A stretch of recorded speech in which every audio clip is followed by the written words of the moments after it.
Hi sis, so welcome back to our channel, ang inyong kasis, Gwen Angel.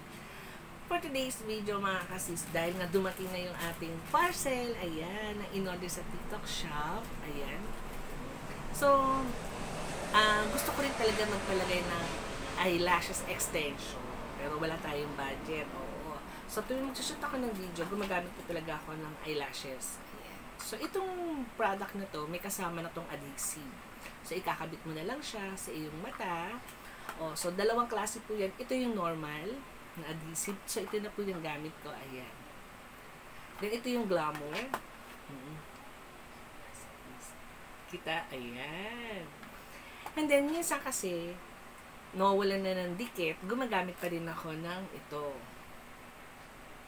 So, ito mga kasi, hindi talaga ako mawawalan nito. Kahit saan ako pumunta, bit-bit ko tong adhesive na to. Pero this time, gusto kong itry itong aking in-order. Kaya mga kasis, buksan na natin. Hindi lang yun na, naka-fragile pa siya.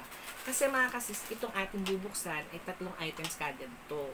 Siyempre, para nga naman, kasama na kagad sa shipping. So, in-all-in ko na lahat. Buksan na natin.